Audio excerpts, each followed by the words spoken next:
Welcome to another episode of That One Movie Podcast, also known as TOMP, the weekly show in which we discuss movies, games, TV shows, in addition to kind of whatever. Today, we are going to take a look at Transformers: Rise of the Beast, non-spoiler, spoiler reviews. I am Jimmy. This is Ladies Man 217. Yeah, that's me. Yep, aka Holden Sutter. Before we dive into Transformers, we got trailers for Expendables, which Holden and I are just not excited for at all, so don't worry about that. But we have Sympathy for the Devil, a new Nick Cage movie. Yes, he is full-blown Nick Cage in this Once one. again. Hidden Yes. Strike. What is this movie? You probably haven't heard of it. Poor Things. What's that all about? But then also, we got some Zack Snyder coming out with a new movie. Is it Star Wars? Is it more than just a Star Wars movie? It's Star Wars. Some Captain America stuff. Some stuff from TOMP is returning with IGN Summer Games Fest. Of course, you can use the time codes in the description to jump to whatever you want to listen to and skip all the stuff you don't, for your convenience. Yeah, it's very nice. Unfortunately, you cannot skip the whole podcast. That's what I do, is I just skip to the end. All right, Holden, let's dive right in.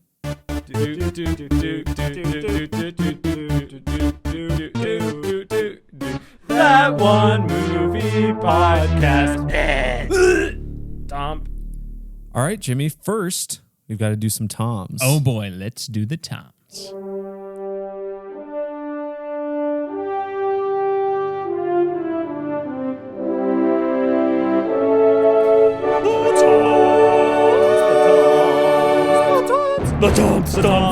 The toms. Toms is the rapid fire segment where we rate the news of the week in the world of entertainment on a scale of three mildly famous toms. Yeah, I threw that in there. All right. Three mildly famous.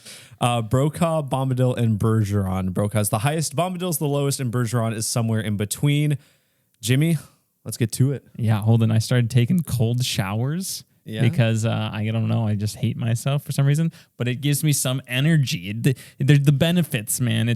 I don't know if it's placebo, but I'm just pumped with energy today. Oh, see, that's the thing is, like, right before this, I took a nice warm shower, so I'm feeling nice and relaxed. Jimmy. Yeah. So there's a nice dichotomy between us. Yes. Expendables, Holden. Expendables 4 is a movie that is coming out sometime. It's another Expendables movie with even fewer of the actors you would want to see. You would just Jason Statham. That's the main takeaway I got. With his Jaguar. Yeah, I saw the poster for this before I saw the trailer for it, because the first time I saw the trailer was when we were watching the movie in theaters. Not the movie, but Transformers. Yeah, Transformers. But yeah, I saw the poster and I saw like the names. I was like, what? Who cares about these people? Like I think like third build is like 50 Cent. Like, okay, who cares? I saw and it was all like last names, which I think is actually how they do it in all the Expendables posters.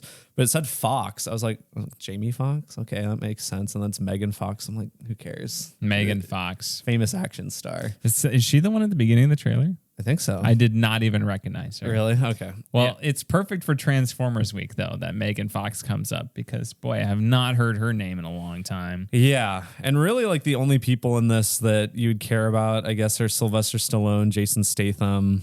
I mean, some of the other ones were also in previous ones, I think, like Dolph Lundgren was, but none of them are, like, movie sellers. I don't know. Who cares? Why are you always trying to get me in your car?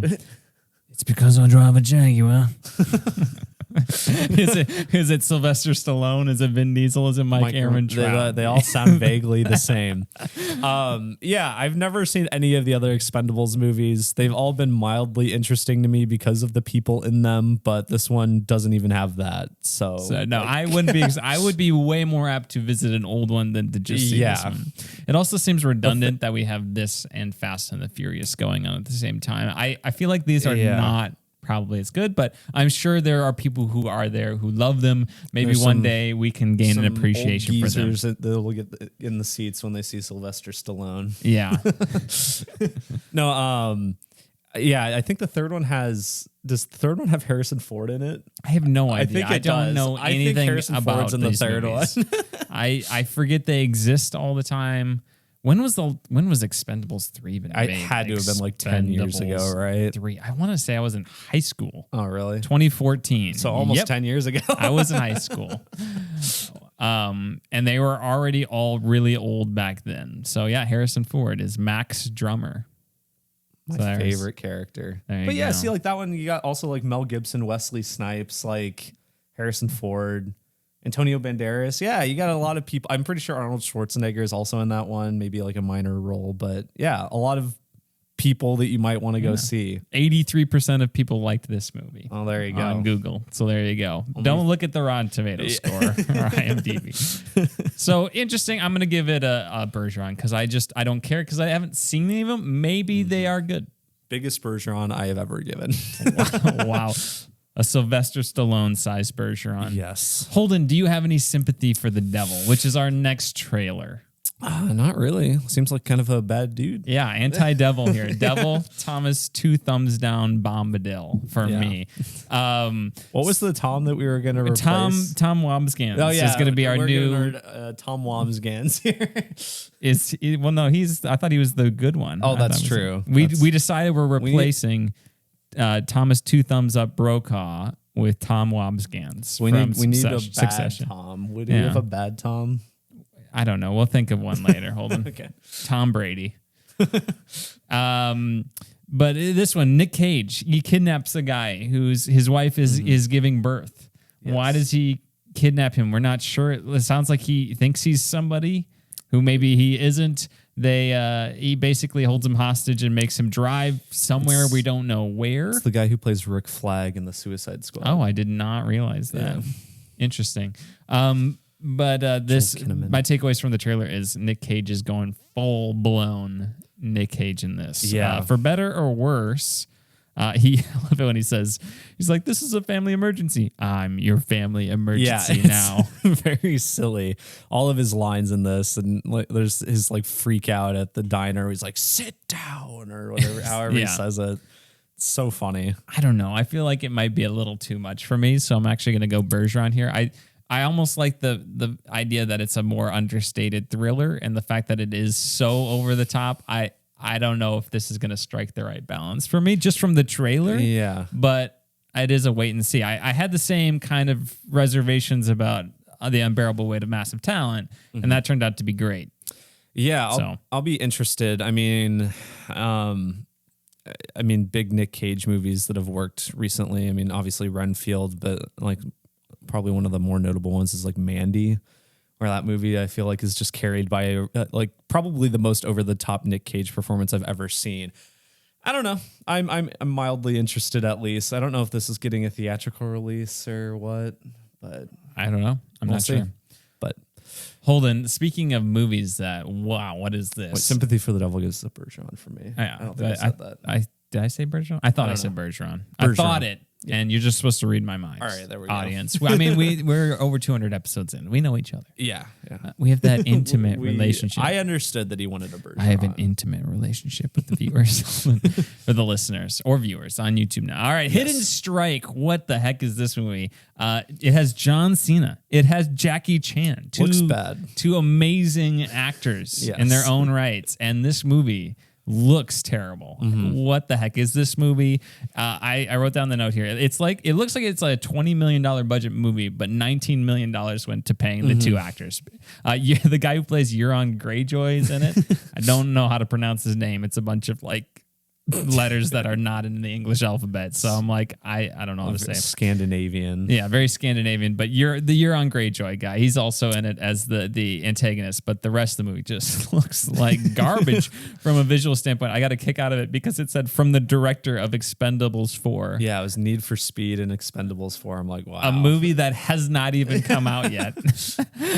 Can't wait. But at the end of this trailer, if you do not need to have any intentions of seeing this, but you don't even need to watch the rest of the trailer, but please find the trailer for, again, it's called Hidden Strike, and go to like the last 10 seconds, because there is an incredible tanker truck flip that just it makes everything in Fast and the Furious look realistic. Yeah. I mean, it is incredible. If you thought the truck flip in F9 was like ridiculous, this is a step further and just making no sense. Like, there's just absolutely no way you can justify this in your head. I mean, there's like 200 feet of, of like air in between this tanker truck and the ground by the time it's like just launched. It's like the way it looked from what I remember, it was just like the driver got like shot or something, like the cabin got shot and then it flips backwards. Like, as you said, like 200 feet in the air. Incredible. Just ridiculous. Incredible. Imagine if that's what's happening in the Dark Knight. He's like, hit me, or whatever. And it's just, no. Joker's driving, sorry. And he wants to crash and then it launches. Yeah, that'd just be great. The Joker just like goes like a wide shot of Gotham City and the truck is just flying. That would make that truck flip even better. All right. I'm going to give this a Bombadil. I think this looks terrible, unfortunately, because I do like John Cena and I like Jackie Chan and I do want them to pair up in a fun action comedy. Yeah, it's very much, I don't know, it looks straight to VOD. It looks like, I don't know if you've seen any clips from those like really bad, like recent Steven Seagal movies or like even I guess like the Bruce Willis like straight to VOD stuff. Like it looks so bad. I don't know. Looks on that quality, but yeah, that truck flip is at least worth. How did they get so many prominent actors to be in this movie? I think it's just like, I mean, if it's anything like those movies, it's probably just like a very easy job for them for like a few $1 million.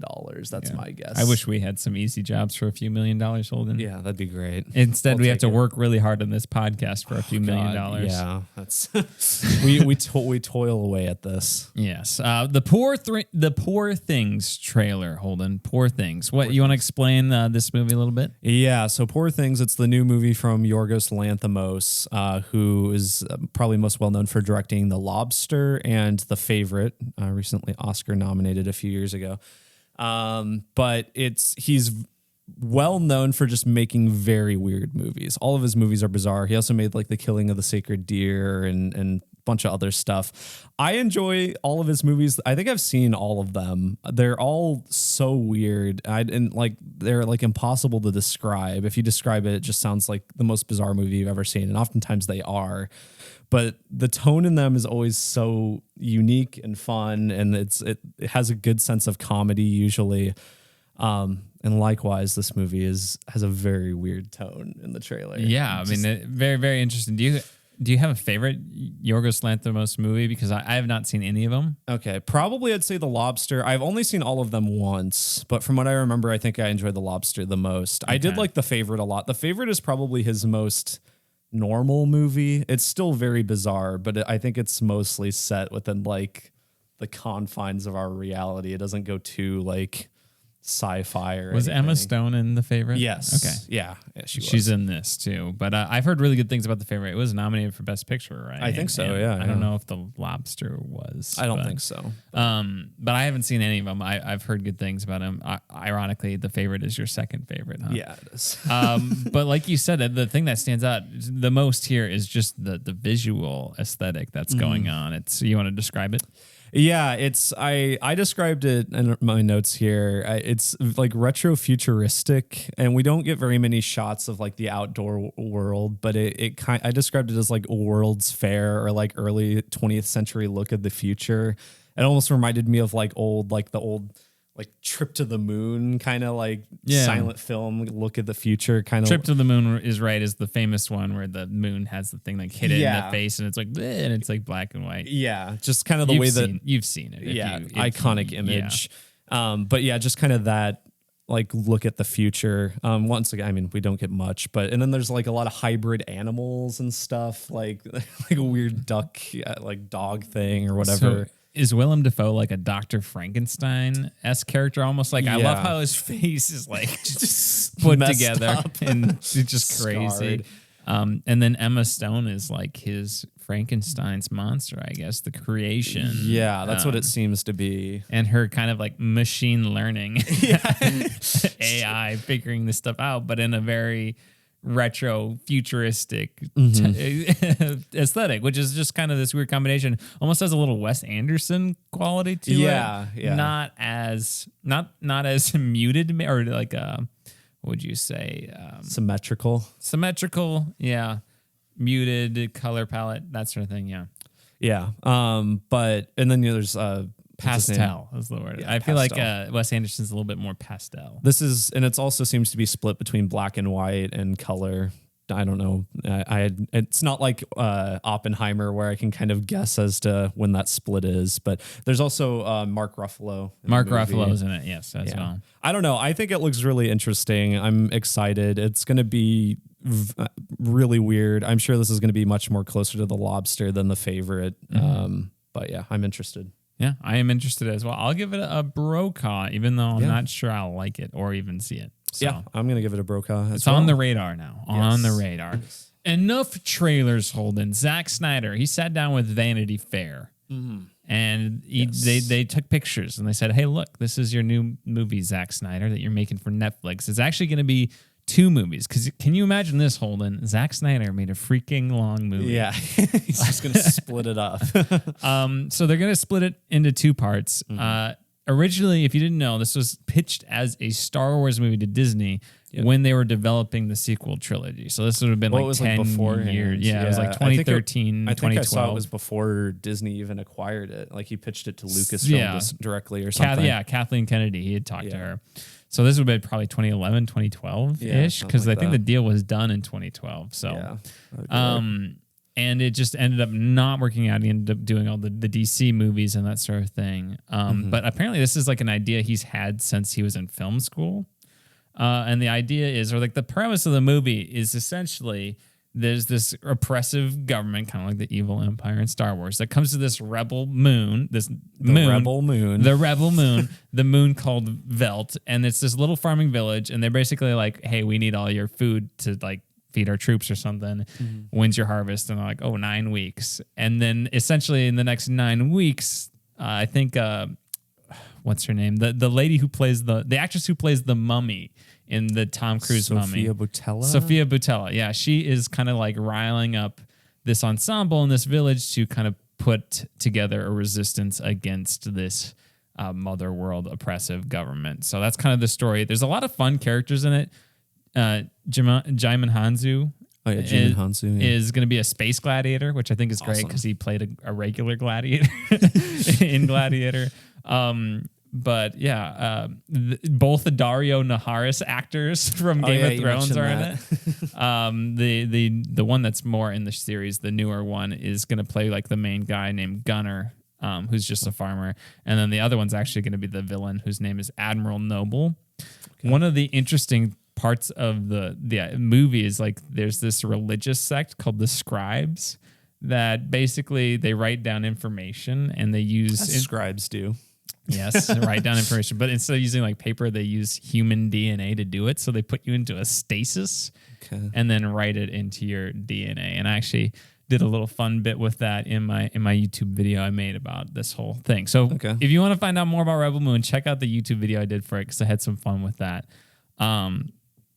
So yeah, I think there's actually a lot of cool elements to this. I like the idea that it's an ensemble movie. It's Zack Snyder. I think it's gonna be entertaining to say the least. Is it gonna have the angsty dialogue? Is it gonna be just very on the nose? They're gonna play Hallelujah in the trailer. We'll see, but it's gonna be 2 parts. The first part's coming out December 22nd. We don't know when the second part's coming out. Zack Snyder doesn't know. I would guess somewhere between 1 to 3 months. Yeah, I wrote down here that he said that it won't be too long after the first part comes out, which is kind of surprising. I mean, I guess if he's filming them back to back, it doesn't really matter. But yeah, he just says that it's because Netflix is different than normal studios. So. Yeah. Ray Fisher is going to be in it. He was Cyborg, so I think it's just cool that he's getting more opportunities. But yeah, no, I think there's a lot of cool stuff for it. If you want to hear more, go check out my YouTube video that I did about that. So I'm going to give it actually a brokaw because, I don't know. I think it's a cool time to have original sci-fi movies because you have this coming out. Yeah. You have The Creator coming out, which are high budget, non-IP movies. Yeah. So, I think it's cool. Yeah, I think what's holding it back for me is just that it is Zack Snyder. I mean, not that I really hate any of his movies I've seen, but they're all just whatever to me. Like Army of the Dead was kind of fun to watch, but every time I think about it, I just kind of groan. Like I just never want to go back to that movie. We'll see. So I'll probably give it a Bergeron. I actually kind of enjoy his movies. I definitely don't hate his DC movies as much as other people do. I find them pretty entertaining. Justice League cut is fun. I've never been able to sit through Man of Steel though. Yeah, I don't like that or Batman v Superman really. I didn't mind Batman v Superman because I had zero expectations for it. I love 300. Incredible movie. Still haven't seen it. That was probably my favorite Zack Snyder movie. But yeah, that's where I'm at. Holden, what's our next topic here? So next up, the Captain America new movie has been renamed from New World Order to Brave New World. So they just changed a whole new world, and they're gonna sing. Oh, that'd be great! It is Disney crossover. Let's do it. So there wasn't really like an explanation given for it. A lot of people are wondering if just like New World Order has some negative connotations with like conspiracy theories and, you know, past events and whatnot. Who knows? It makes me think it sounds like someone is taking over the world. Yeah. To me. So that's honestly what I thought it was. Like someone's trying to take over the world and not like, oh, we're doing this for a positive change. Yeah, we don't really know, I guess, what the premise is, so I'll wait to see which title is more suiting. I think the title New World Order sounds cooler than Brave New World. I don't know, that one sounds a bit more generic to me, even though, like I said, one word difference. But yeah, I don't know.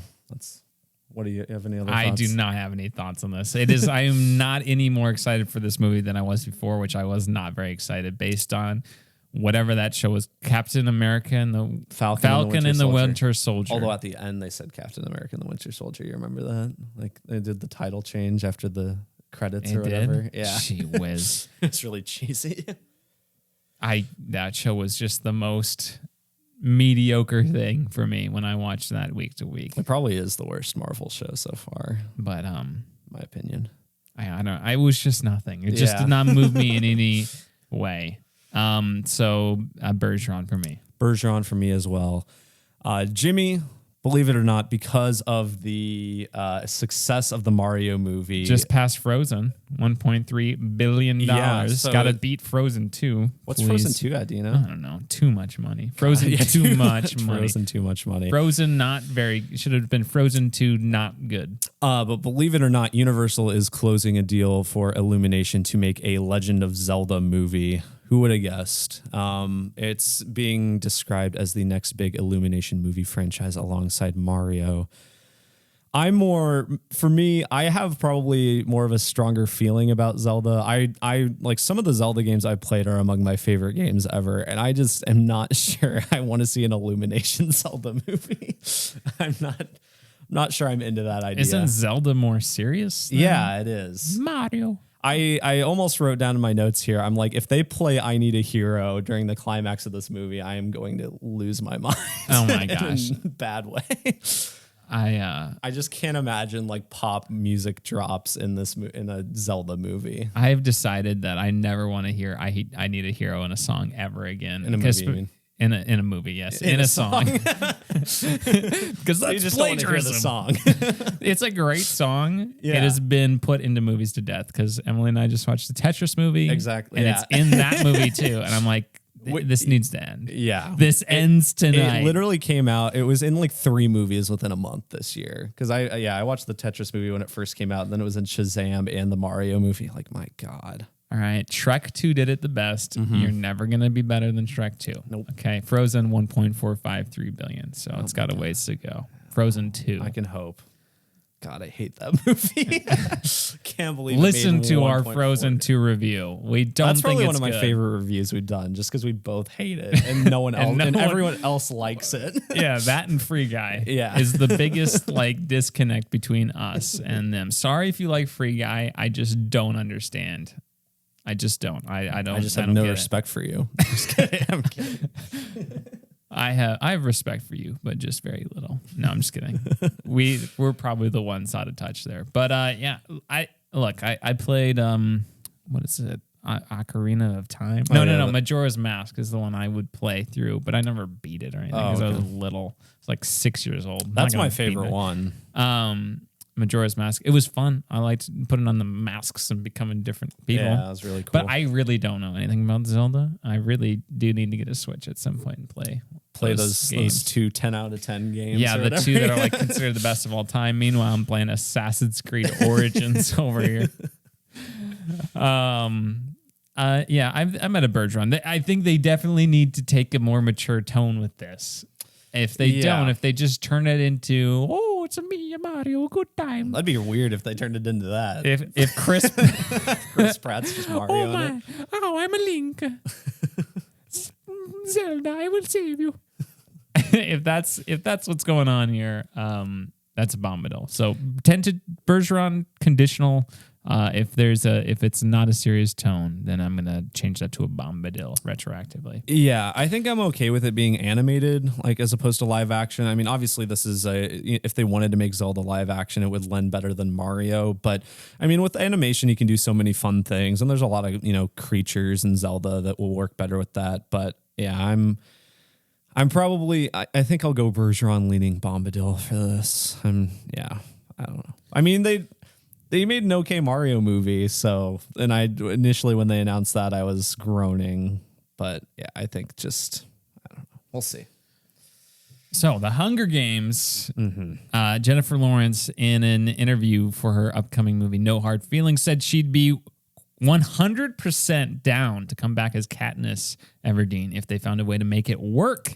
Yeah, I made note of this in here. I thought it was weird because, I mean, cool that she wants to come back, but I also, I remember she, didn't like doing it towards the end or something. Yeah. She was not into it anymore. So I suppose, franchise fatigue, doing 4 of them. Now there's been a little bit of time, space. So coming back would be maybe nice to have a little ka-ching, ka-ching, some of that money. Franchise money. Yeah.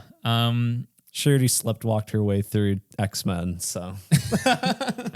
I think it would be kind of fun. I don't know what the role would be. I'm sure there's plenty of room for corruption within a new world order. You know what? Will. The way that Mockingjay ends is so dumb that they should they should end it differently. I remember hey, this movie's actually not that bad, and then the last 10 minutes happened. I'm like, oof, they should have just ended that. Yeah, because I feel like House on the Prairie. The movie I think overall is probably better than the book, but it ends very similarly to the book, and the book ends very poorly as well. So yeah.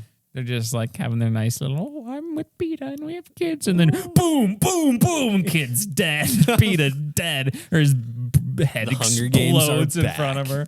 Just, oh my gosh. President Snow zombie Donald Sutherland's well, Donald Sutherland's still alive, but Snow's not. So he comes back from the grave and he's like, time for the Quarter Quell. But we just had one. Too bad. We changed Quarter Quell 2. Quarter Quell 4, actually. Oh, yeah. It's the 76th one or whatever. I don't know. Whatever one it would be the 76th, right? Because they didn't have another one? Maybe. I don't remember. Who knows? Anyway, it's the 76th Quell. Skirmish. The 76th Skirmish. And then there we go. Yeah. I don't know. You know what would be cool? So they have a trailer for this new Hunger Games movie, new cast and everything. And at the end, it turns out Katniss is the new president. Why is she president? Why is she doing this? Isn't the new one in the past? Well, no, I'm talking about a future Hunger Games movie, not this new one. This new one, obviously, she's not. Are you saying in the trailer for it, the new one, she's the president? Yeah, a trailer for a theoretical new Hunger Games movie. Yeah, she's the president. Yeah, and then we're like, why is she president? Why is she doing this? Why is she reinstating the Hunger Games? And there's a whole mystery. What's going on? Yeah, the people want to bring back the Hunger Games. Yeah, what is this? Yeah, I don't know. I'm gonna go Bergeron. Yeah, I'll go Bergeron on this too. Holden Togb is back. Our famous segment, that one gaming podcast. Put on your gaming podcast hat. All right, it's on there. Secured your Apple Vision Pro headset. There you go. Oh God, I'm broke. Some news from Summer Games Fest. They had that Spider-Man 2 little clip. Yeah, it wasn't much new footage or anything, which makes sense because they just had that, state of play or whatever last week. But we did get a release date, October 20th. October 20th, which is just in time for my birthday. That's nice. That's nice of them. I think the first one came out in September, I want to say. Yeah. I think that was what people were guessing, but October 20th, cool.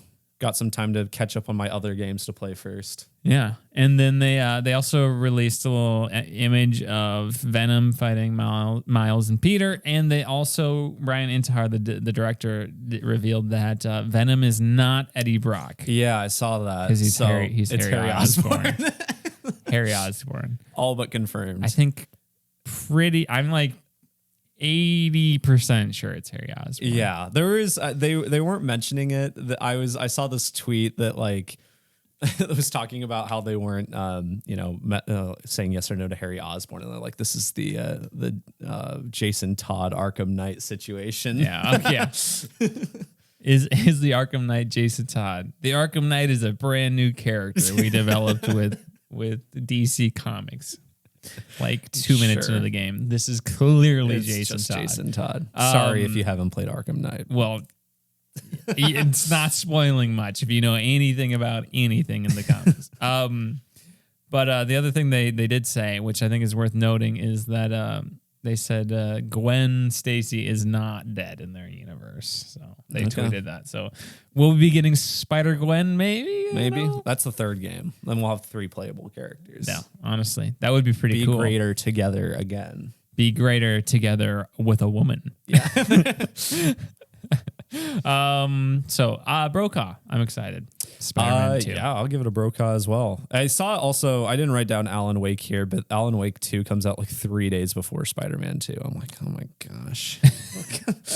Poor Remedy. Yeah. Do you think they'll delay it then or something? I feel like they'd have to. I feel like it's just going to be bad for their sales. And they're also, I don't, Horizon's coming out. Yeah, Horizon's coming out same day as Spider-Man. Surprise release. Yeah. Other things from Summer Games Fest, I just wrote down quick. There's a new Prince of Persia game, a new Sonic game, which both to me look pretty good. I don't know much about Prince of Persia or anything, but I don't know. It was like this 2D kind of side scroller combat game. Looked fun. New Sonic game had a cool art style.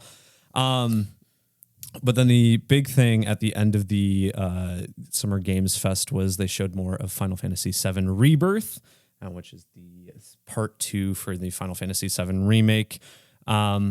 Just showed a lot of, footage and gameplay. It looked very similar to the previous one, which already looked like a great game. Just looks visually polished and more for PS5. Will this be on PS5 and PS4? I think just PS5. Okay, interesting. So I don't know if they're improving too much about the game. I mean, on the PS5 version of the last game ran at 60. So like if they just keep it similar and they make it run at 60 but make it this huge game, I'm okay with that. It already looked great. So it's releasing on 2 discs, which I did not confirm or not, but I think is a first for PS5, which is crazy because those are Ultra HD discs and everything. Yeah. So they already hold a lot of data. But that's cool. Hopefully you won't have to download too much of that, like a big day one patch or anything with those discs. But it's being released early 2024. So it's going to be my number 1 anticipated game for next year. Spoiler for my list next year. Nice. It was my number 1 for this year, unless Half-Life 3 is announced for next year. Remember you said you were going to pre-order Suicide Squad Kills the Justice League? Yeah, I do. Yeah. I think this one will turn out better than that. Yeah, I'm sure. I'm not confident that one will make my top 10 for next year. I guess we'll see what all comes out. But that one might be kicked off. I will give this an honorary Brokaw for you. Oh, thank you. As someone who's only played the demo of Final Fantasy VII, it was pretty fun. Yeah. It's one of my favorite games of recent memory. So Brokaw for me. No Tom Pies this week, Holden, because we did not go to Popeyes. So Tom Pies is sad. We've done it once, and ever since we started, now we have had a couple weeks off. So Popeyes, we're coming back again. We'll be back. If you want to sponsor us, we'd be more than happy to just eat your chicken. Yeah. All right, let's dive into our non-spoiler in-depth review of Transformers: Rise of the Beasts.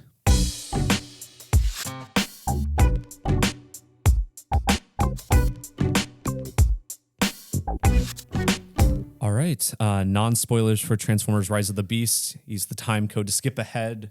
If you don't want to hear any non-spoilers. If you don't want to hear anything about this. I guess, yeah. I don't know. Holden, Optimus Prime and the Autobots take on their biggest challenge yet. When a new threat capable of destroying the entire planet emerges, they must team up with a powerful faction of Transformers known as the Maximals to save Earth. Yeah.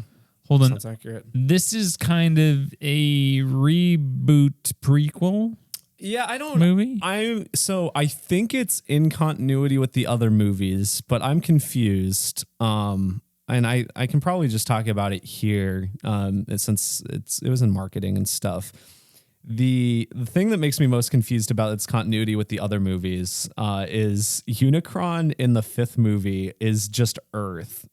Earth is just Unicron. So I don't understand that, because Unicron is the big threat in this movie, and it's this big planet devouring transformer thing.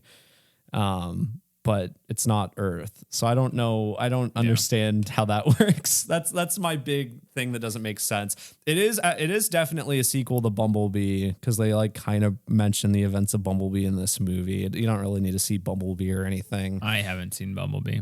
Yeah, but in relation to the Michael Bay movies, it's just I don't quite understand. But it does take place in 1994. Yes, so it does in Brooklyn. Yeah, this movie was one that I was not eagerly looking forward to. I for some reason I have seen all of the Transformers. I've seen all but the 5th one the last night. Okay. I saw that one. I saw that one at the premiere just because I think I was with my friends and we had nothing going on. We're like, I want to go to Transformers. Sure. All right. I'm sure. Hold on. You were dragging them there.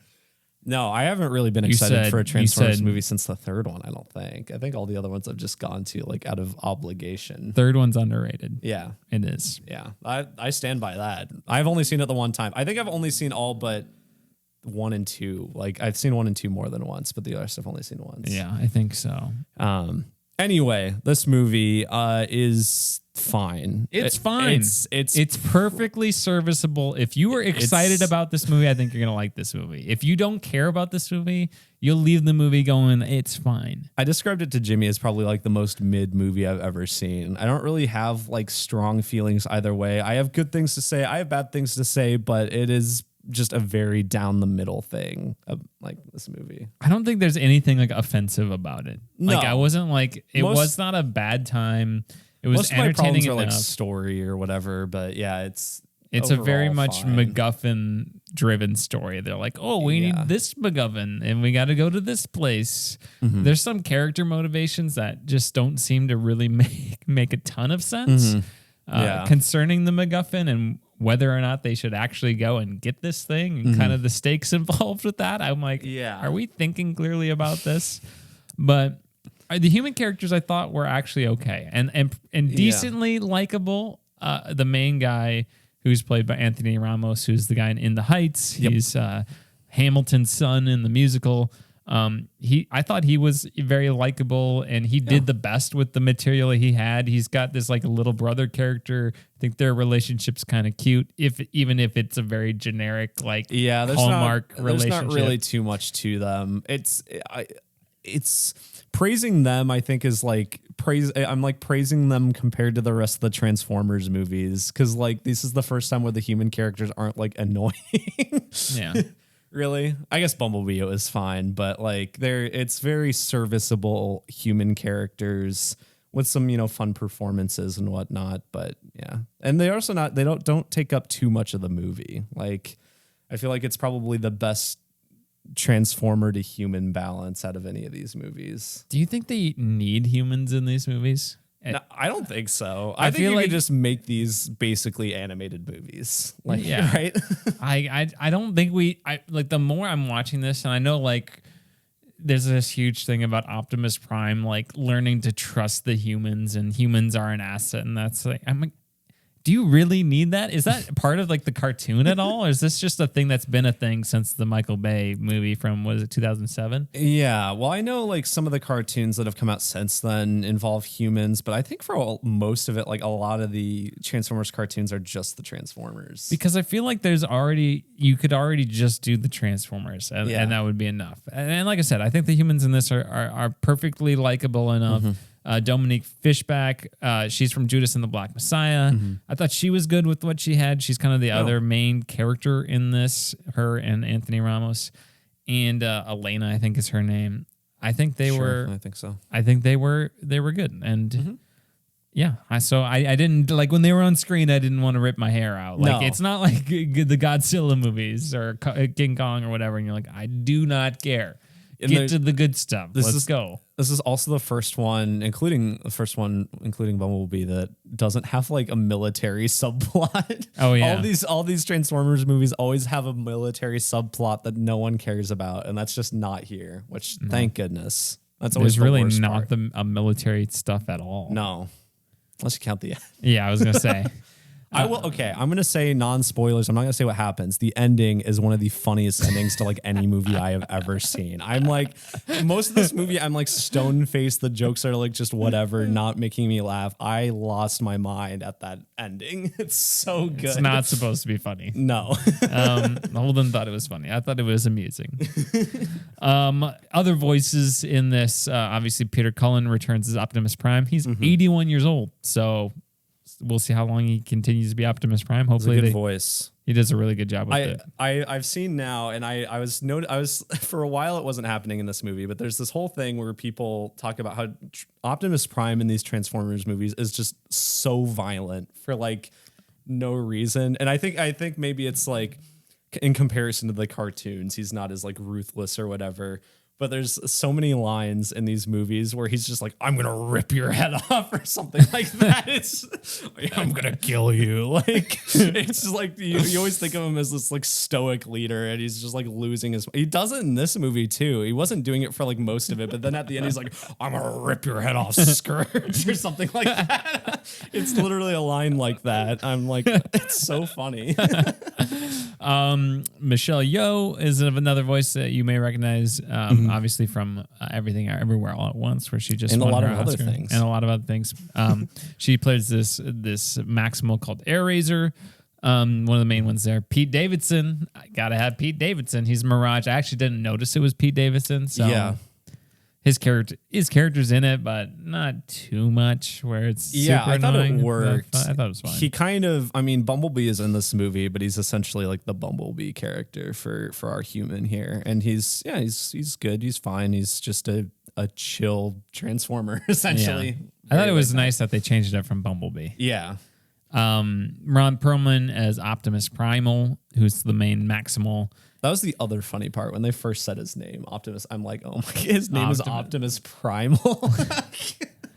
Well, they did say he's named after Optimus Prime, and then I did not realize Peter Dinklage was Scourge. But isn't his voice pretty heavily edited? So I can't even like think of what his voice sounds like. I can't either. I mean, I thought Scourge was actually a pretty good villain. Not gonna lie, like Megatron's obviously great, but MB, what do they call him? MB1 or something in the first one. Oh yeah, I forget. I need to rewatch that 2007 movie. That is a like pivotal part of my childhood. I remember really liking it. I haven't watched it in years though, so we'll see if it holds up. There are some things that if you were a fan of those original movies, there's a couple little bones they throw out there for you, little member berries, nostalgia bait pieces. But I thought Peter Dinklage as Scourge was good. I thought he was a pretty fun, evil villain to have. Yeah. I liked his little gun hand thing. Yeah. That was pretty cool looking.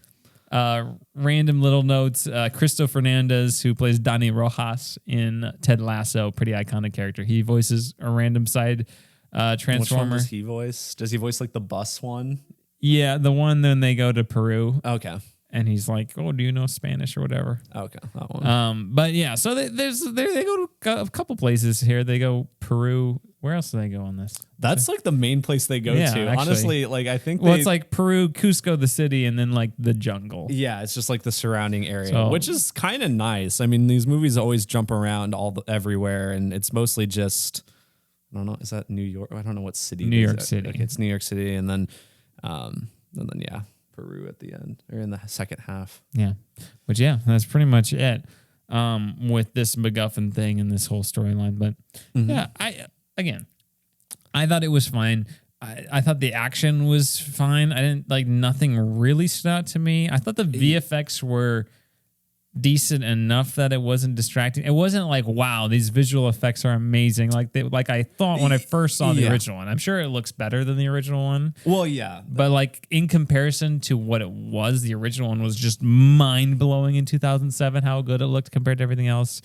And this is not really it doesn't really feel like it's pushing the bar forward. If anything, it's a little behind the effects of other things. I think it looks honestly pretty good. Just, I mean, as you said, it's not distracting otherwise. But all I could think of like towards the end of this movie is this is a daytime action set piece that looks pretty decent, and we're getting the Flash next week, and I'm sure is going to look worse in those daytime scenes. Like, we'll see what it looks like in the context of the movie. Obviously, but I don't know. The Transformers movies, that's never really been an issue. Like it's always looked pretty good. I don't know if that's just because the designs of the Transformers are, fit so well in the universe or whatever, but yeah, visually it's always at least blended in quite well.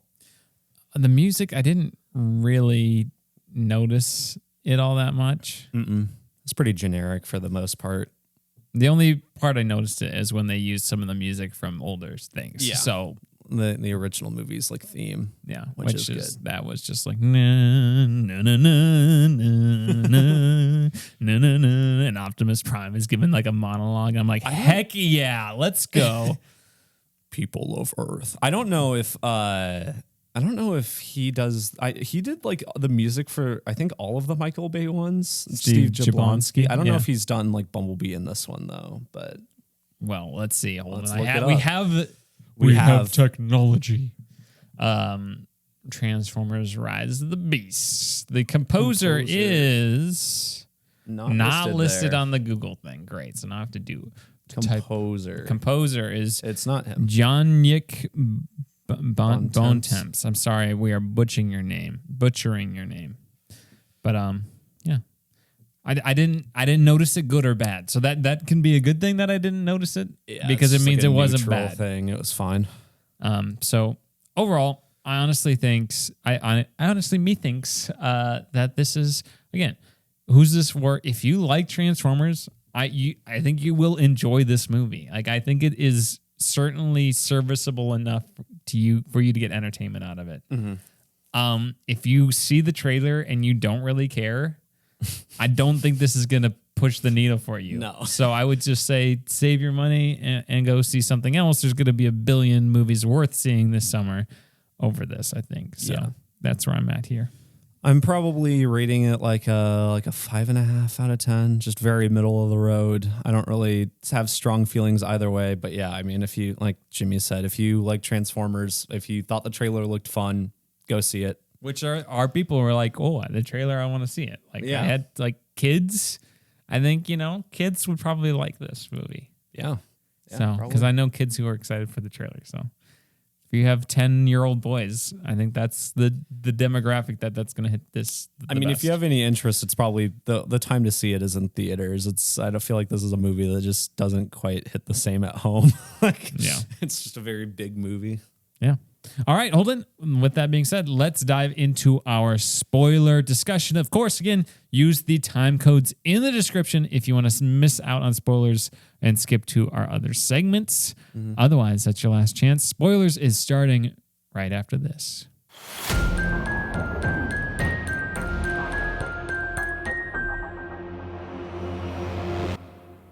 All right, spoilers for Transformers Rise of the Beasts. The transwarp key. What is it? Is that what it's called? Yeah, the transwarp key. Okay. Why did the Maximals not just destroy that thing? That is what I'm wondering.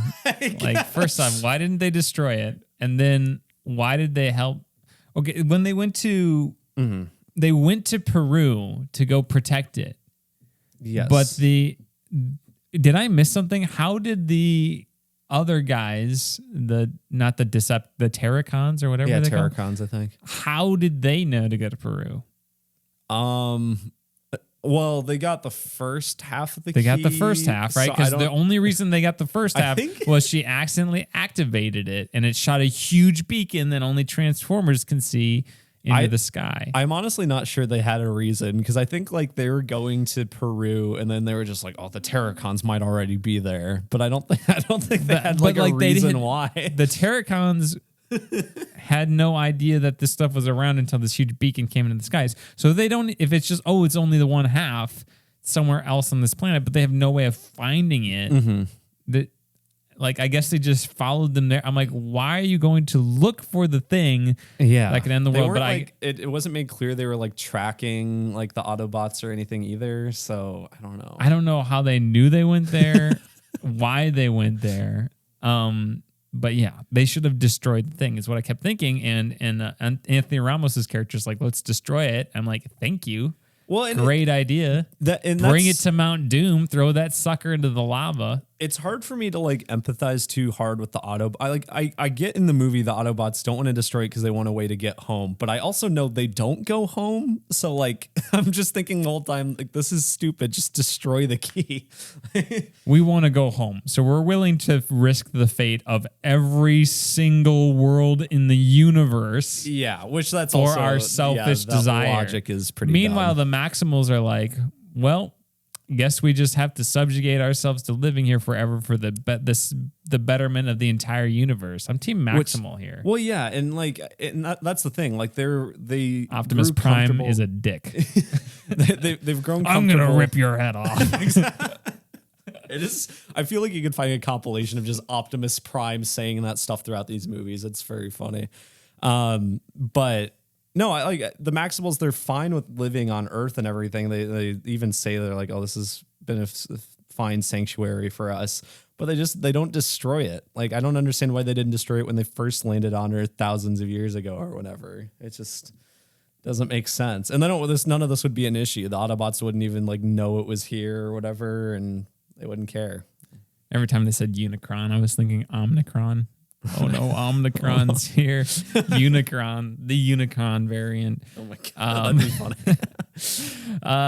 That's the one we really need to watch out for. Sounds like based on what happens in this movie. Unicron was really big. It reminded me of the Celestials or whatever in Eternals. Yeah, kind of reminded me of that with the thing coming out of the earth. Actually, I thought people don't like Eternals. I thought the idea in Eternals was pretty interesting of like the feel. There's a lot of overlap between the Celestial thing and Unicron. There really is. And I think the way they do it in Eternals is way more interesting than they do it here. Yeah, no, I totally agree. And I actually think that the final stuff that happens in Eternals is more interesting than the stuff that happens here as well. I get people have problems with that movie. It's not a perfect movie, but I do think it has some really interesting ideas in it that people seem to just kind of overlook from, it's kind of like a Last Jedi situation where there's a lot of problems with it, but there's also some really good ideas and themes in there that some people just overlook because of the plot holes and whatnot. I could see Eternals in like 10 years being looked upon more favorably than it is now. Yeah, well, maybe we should just make a video essay about it or something, but then I'd have to rewatch it. Ahead of the time. Ahead of the times. Hold on, we already did a podcast where we talked about that. We liked it decently. But, I do want to say that I thought that okay, I did fall asleep a little bit during the climax of this movie, which it's what it is. But I thought the action was all right. Like again, it wasn't nothing to write home about, but it wasn't bad. I thought the lava looked terrible. Like I guess I didn't even really notice. You didn't? I thought it was so bad looking. That was the one visual thing that really stood out to me. But again, I thought it was fun enough. I thought the little like wrist gun thing was kind of hokey. Yeah, it was kind of hokey. I didn't mind the wrist gun thing like on its own, but when it turned into an Iron Man suit, I was like, this is dumb. Well, yeah, he like gave him his body or whatever. Yeah, it just shrunk down into a suit, I guess. And then he like hung it up like he's going to use it later. It was bizarre. I don't know. Iron Man suit thing. Yeah, I don't know. I should have mentioned this in non-spoilers, but one of my bigger gripes with the movie is I did get kind of bored. Just like I just kind of like guessed what was going to happen. It was like, okay, here's a fight scene. Oh, they're going to this place. It was just like by the numbers for the most part. And so it wasn't like it felt long or anything, but I was just like, I don't really care. I don't think you needed the whole air razor getting like corrupted. I don't think that really didn't add much. Didn't add any. Like she could have died in the final thing in like in a sacrificial way, and you would have just saved like 10 minutes of the movie, 5 to 10 minutes. Yeah. I don't know. That was weird. Oh, that's the other thing. There's like 2 fake out deaths in this movie, and it's just lame. I don't know. It's just well, and then Bumblebee died. I'm like, he's not dead. He's not dead. So especially if it's in the Michael Bay continuity. Yeah. It's like, well, he's just not gonna be dead. So and like I think I'm more upset that like Mirage didn't stay dead, which if they want to make sequels to this, I get why he's still alive at the end of the movie, but like I don't know. Like he's not in the Michael Bay movies, so he could have died, and then it was like, okay, so one of them actually died. Whenever he says at the end, he's like, Mirage, turn on. It's just like nothing, just dead. That would have been good. Good post-credits or whatever. Mirage. Huh? What would you say? It goes just like Pete the Davidson. screen goes black as he's like screaming, like crying his name, Mirage. Just a really sad ending. Oh yeah, let's talk about that. All right, so the ending to this movie, yeah. So I didn't say I went to Peru. Yeah, classic interrogation. I didn't. It was an I never interview said thing. Yeah, he goes in for. Do an you interview. like that cliche where it's like no? I never mentioned anything about this. I think it can be done all right. Like if it's subtle. Like I think there's certain things where like I'm trying to think of a good example. I feel like there's one I watched recently. But I feel like there's occasionally like, like maybe if a villain is like trying to trick the main character and then they're like, I never mentioned anything. I feel like if it's better if it's like a visual cue. Yeah. Like they see something that they recognize and then that is like, and then the audience understands in the moment that one of the two characters in that interaction knows something. I'm trying to think of an example. I feel like I'll come up with one as soon as this podcast is over, but, yeah, it was so dumb here. But yeah, one of his main conflicts throughout this movie obviously is him trying to find a job or whatever, and he's not having any luck. But then he gets an interview at the end, and he's like, he goes in, and the guy's like, "We've been watching you. We know a lot about you." And then opens up a secret facility. And initially I'm like, oh, okay, it's just like the weird government thing from the other movies, whatever. Okay. And then he hands him a business card. On the business card, it says it's just the G.I. Joe logo. And Channing Tatum's like there. He's just there. But he's playing his guy from Free Guy. Yeah, it's just the Channing Tatum cameo.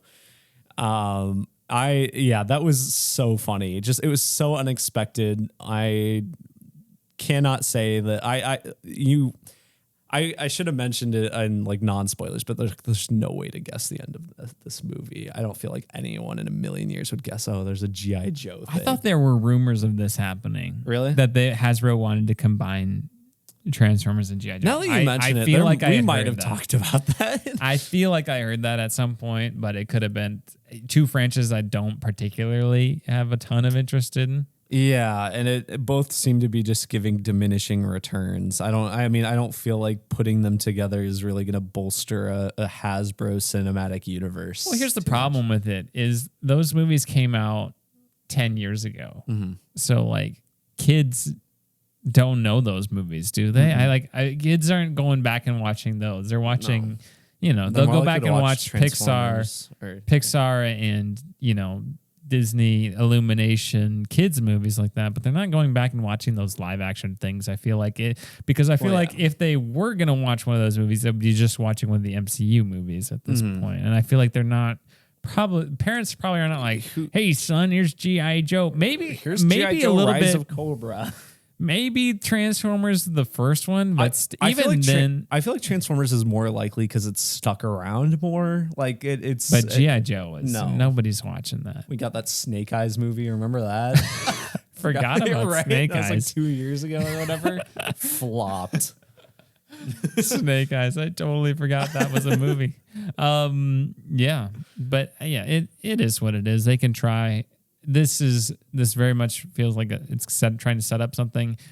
I feel like they're better off just leaving this as Transformers than trying to combine it with G.I. Joe. Well, and I feel like it also, I mean, you could make the argument with this with the MCU, but at least with that, it's comic books and they do this all the time. But like if you combine Transformers and G.I. Joe, like any G.I. Joe movie you make, it's like, well, why don't you just get a big robot to come help you out? Yeah. They clean this out lickety split. Like it's so, I don't know, very weird to combine them. I don't know. Yeah, very interesting. Will a movie ever get made? We'll find out. I think this movie, it is number one at the box office, I believe. It's doing a little better than I was expecting. Across the Spider-Verse. Honestly, I heard nothing about this movie prior to it coming out. I'm telling you, 10-year-old boys, I think, are still into Transformers. Them to this. Yeah. Okay. The G.I. Joe, I'm not sure if that's a good idea.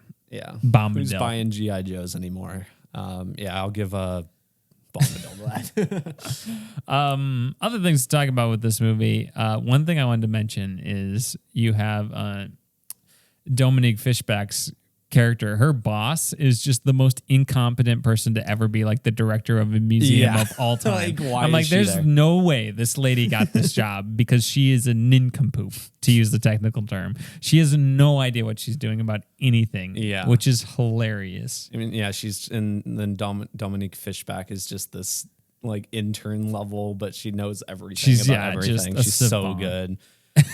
So that like Falcon I got pulled out, I was like, is that the Maltese Falcon? The Maltese Falcon. Yeah. She's like, oh, it's Horus, Nubian, 5th century BCE. I'm like, that is not Horus, the Egyptian god that looks like a falcon. That's not Ra. But yeah, whatever. That was kind of, I mean, it's supposed to be Airazor. It's cool. Ancient things. Again, why did they not just destroy it? Yeah. Why didn't they break it into 5 parts? Yeah. Why is it just 2? I don't know. I feel, you should have Horcruxed it. You really want it.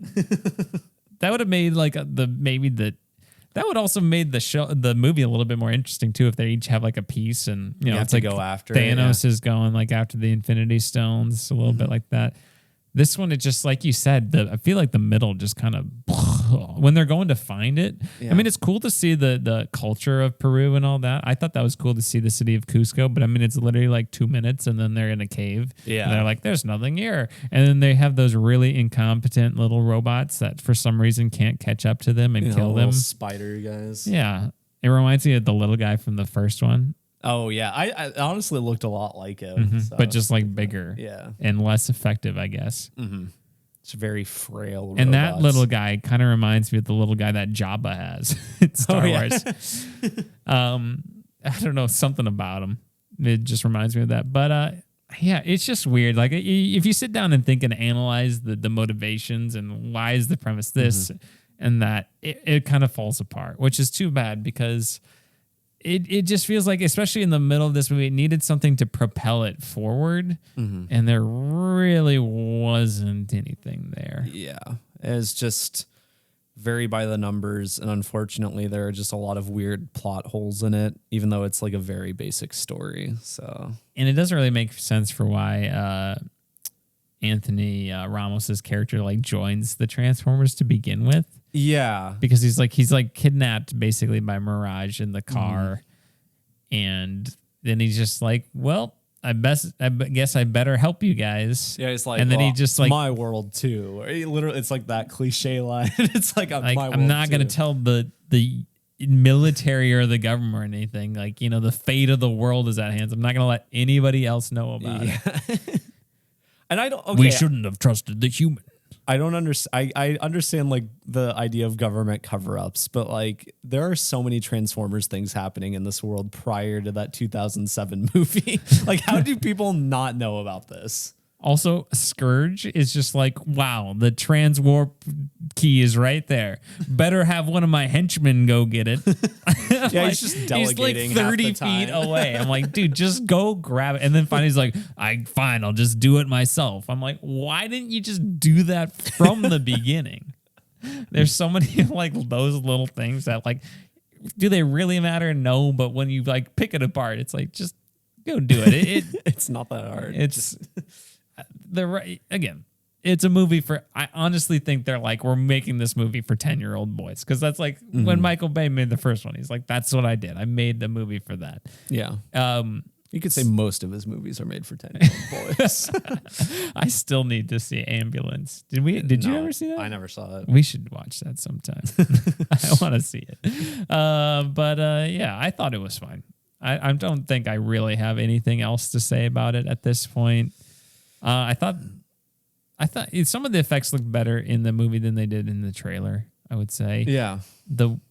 some of the Autobots I felt like didn't get that much play, like that RC. Yeah, one, RC really didn't get cyborg. much. She's like hardly in it, which is weird that they brought her in. There's really, I mean, there's like 4 core Autobots, and she's like just sidelined out of all of them. I guess Bumblebee is out of commission for most of it, but then he gets a big heroic return at the end.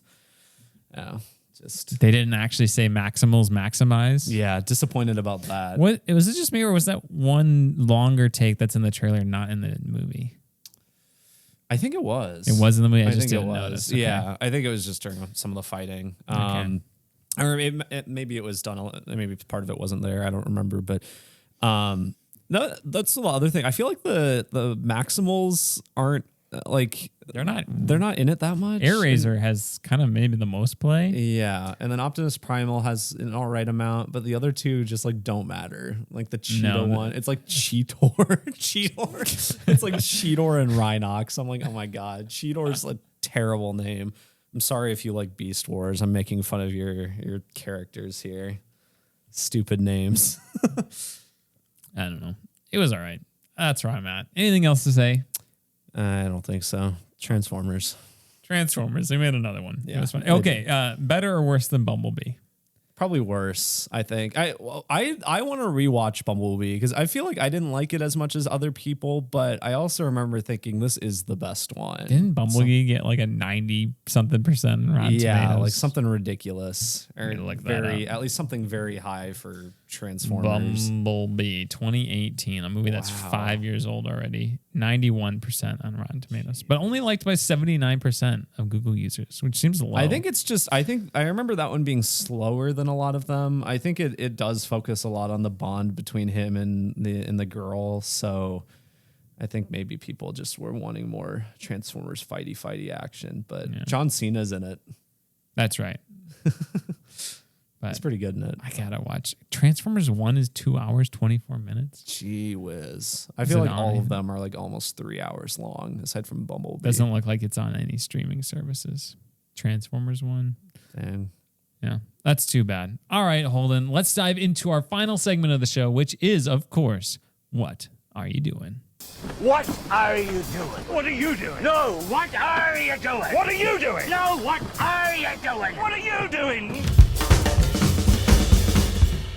All right, Jimmy, for What Are You Doing this week? I didn't watch a ton of movies. I think I really only watched a couple outside of Transformers. I watched Tangled. You watched Tangled? Yeah. How did that come up? Did Kale want to watch that? No.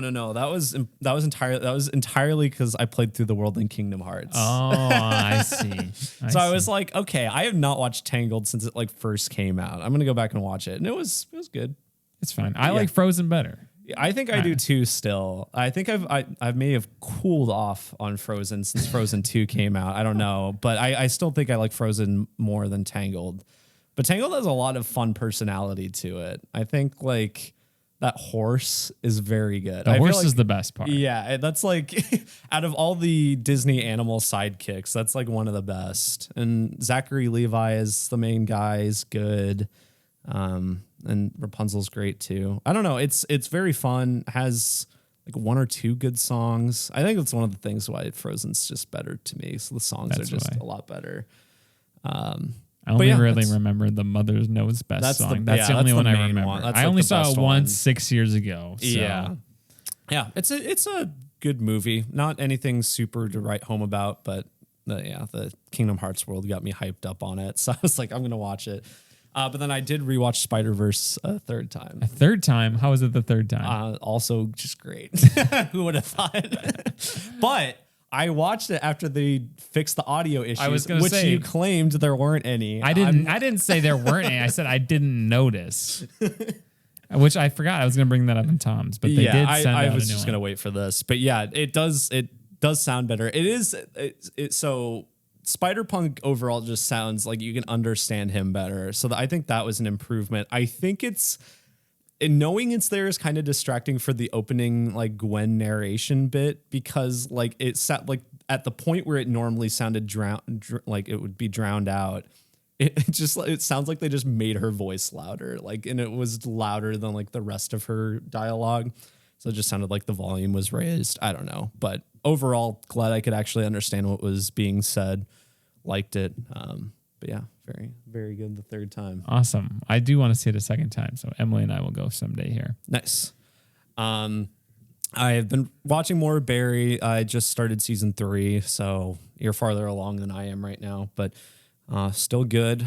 I started the Spectacular Spider-Man series, which is like the series that everyone says is like the best Spider-Man cartoon. Spectacular. It's spectacular. It's amazing, ironically. Yeah.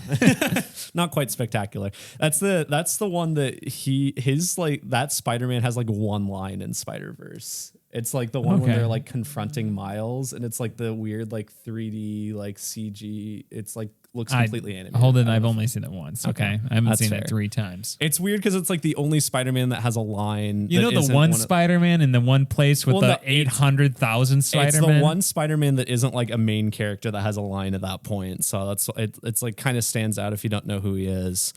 But it is pretty good. It started out, the first episode I was kind of meh on, but I'm into like how much of a series continuity there is, and it is very silly. I like the character designs and everything, but pretty good stories so far. I like what they're doing with the Osborns and everything. Correct me if I'm wrong, but is the Spot actually a villain from one of the shows? I thought I saw something. It's in the 90s show, but I think it is from the comics first. Okay, I did not realize that the Spot was not a brand new character. No, I just kind of figured. Well, and I saw something that like, did you see that like Avi Arad or whatever like was credited for, of all things, for making the Spot the villain? No. Which, say what you will about that man, but apparently he is like recommended to the animation team, like, you guys should do the Spot for this movie. And then they were like, Spot, like, why this guy? And then they looked into his powers. The dog yes. Kids book. Spot goes to the park. But then when they like the team was like looking more into it, they're like, oh yeah, this would be great for this movie actually. So I don't know. But yeah, so I'm liking that series so far. It's only 2 seasons, and apparently it just ends on a cliffhanger because they canceled it and people are mad. I think there was supposed to be like a 6-season arc to it. So that's kind of sucks that they only got like a third of it, but too bad. Yeah, like it so far.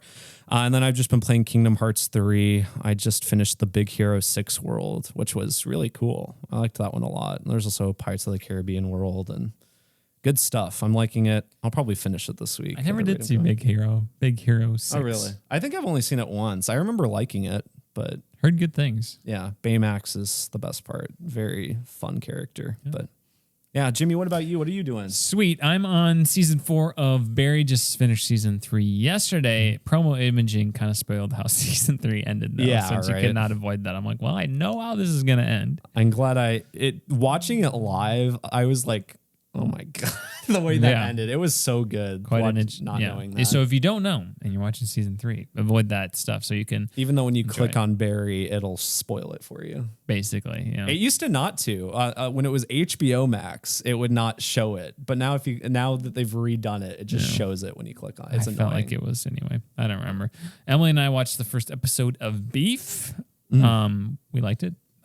She's out of town, so I don't know if we'll continue watching it. I don't know if we'll lose Netflix soon. We've lost Netflix. Okay, we have not been hit with it yet. We did watch the Tetris movie, like I mentioned. Interesting story. I feel like some unnecessary story cliches. Like he's like, oh, I got to be back for my daughters. Yeah, solo in the choir concert or dance or whatever it was. But it was fun enough. I don't think it's a must see, but if you don't know the story, you're interested from the trailer. I thought it was fun enough. Like I mentioned when I first watched it, there's a really good hour-long video on YouTube from the gaming historian that just is the story of Tetris, and it's just that, but without all the extra stuff. It's very good, and it is an interesting story. So yeah. And then lastly, I'm still playing through Assassin's Creed Origins. My opinion of it right now is it's fine, but there is not enough Cleopatra storyline in it, which was the reason why I wanted to play it. So I don't know if she gets more involved or not. It is like takes place like 4 or 5 years before a lot of things go down. So we'll see. I'm just kind of in a wait and see. I haven't had time to play it the last few days because I've been working on YouTube stuff, but I think I'll make a video about it when I finish it. So stay tuned on YouTube for that. Otherwise, Holden, that's all I've got. You could say this episode went by in a flash. It sure did. This is a shorter especially episode. compared to was last week's really long. Yeah, it's like hour 55 or something. I mean, that's been pretty typical this year, 2023. We've had quite a few long episodes because of the shows we've had. No show right now. No show right now. But next week, we're going to have The Flash, which is we'll see how that goes. I'm not super into it, but we'll see. There's also Elemental and Extraction 2 also come out next week. We'll do one the next week at least. Maybe we'll do two next, one of the others next week. I may just do a separate YouTube video for Extraction at the very least. Okay. I mean, I'm down to talk about it on the podcast too. I'll watch it, but, something like that will happen at some point. But if you want to leave us a request, you can do so by leaving us a 5-star review on iTunes or email us at tompodcast@gmail.com or donate to our Patreon. And that's it, Jimmy. Sweet. Yeah. Head out to check out the YouTube channel. Lots of stuff going on over there. Yeah. Otherwise, we'll talk to you next week. In the meantime, adios pantalones. Love you.